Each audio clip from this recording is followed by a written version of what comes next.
one pot meals always saves the time. I thought of sharing this spicy chicken envelope recipe with you all. You can freeze this or leave 1 or 2 days in the fridge, or do it as when you want. So let's start. I'll tell you the ingredients first. For this I'm using 450 grams plain flour or all-purpose flour with a teaspoon of salt. Okay, always you can reduce the amount of salt in your recipes, and 350 milliliters warm water. And I'm going to do a filling. These ingredients are optional but an idea for you. I'm using some chicken mince, about 250 grams, 1 large onion diced, and 1 large carrot, and 2 cups of green onions or spring onions or scallions, what we call, and 3 green chilies, optional. You can add salt and pepper and any kind of a herb that you like to add. First let's do the dough. So into a bowl, add the flour. You don't need to use a machine to do this. You can always do it by hand. So into a bowl, add the flour and the salt, and use a paddle attachment or a dough hook if you are using a machine. So start mixing, adding the warm water. If you add more water, you can always add more flour, so there is not much certain rules, so you can always adjust it adding flour or water. So make a smooth dough and leave it to rest about 30 minutes. So add a tablespoon of oil into a pan and add the chicken into that, and make sure if you are using a meat that contains lots of oil, add less oil. Because I'm using chicken breast, I'm adding this a tablespoon of oil. So fry the chicken about a minute, adding salt and pepper. You don't need to cook the chicken longer because you're going to add onions, and into that add the chilies. If you are adding any hard vegetables, you can add like carrot and beans at the moment. So I'm going to add the carrots and cook this again about 2 to 3 minutes. I really like to add a bit of flavor. You can add soy sauce, Chinese cooking wine, or even a bit of white wine. I'm adding a bit of Chinese cooking wine and going to cook this about 3 minutes.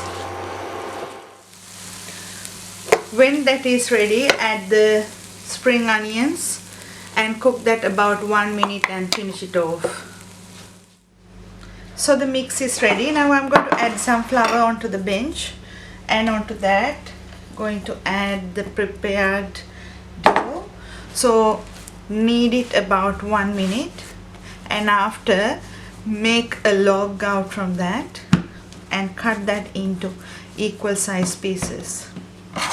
So always cut from the middle, and I like to cut it from the middle back again. So 1, 2, 3, 6, and then 6 from this side too. So after, take one piece out, put more flour to both sides, and take a rolling pin and roll that to an oval or rectangular shape. Make it as thin as you can.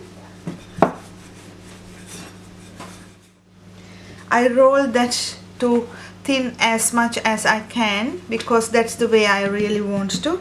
So after, take a spoonful of the mix and put the mix like this.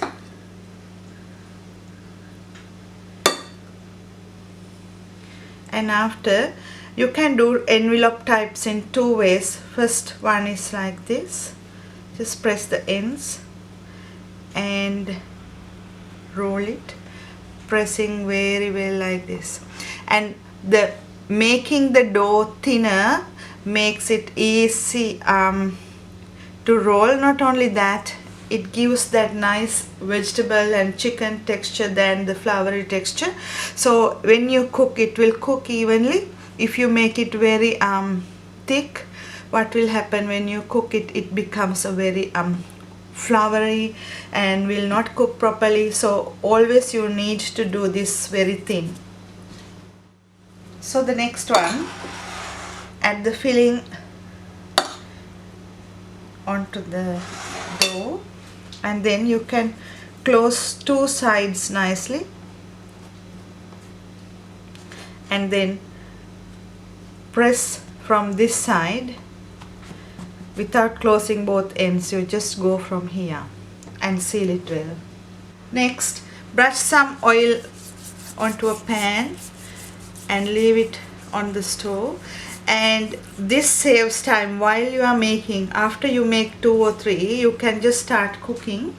So put the envelopes into the pan and cook this, turning sides over about 4-5 minutes or until golden brown on both sides.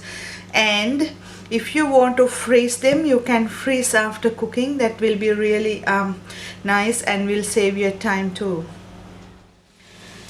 And I finished making the envelopes, and I cut one to show you how it looks like. It's really full of vegetables, and you can do this as a party food or a finger food, or even for kids' birthday parties with different fillings, or can freeze them and take it to work as a lunchbox snack. And when you do this, I really want to show you that don't let this go raw. So you need to keep this standing like this on the pan all the time to cook. So cook both sides, then it looks nice and even too. Hope you will enjoy this. Thank you for watching.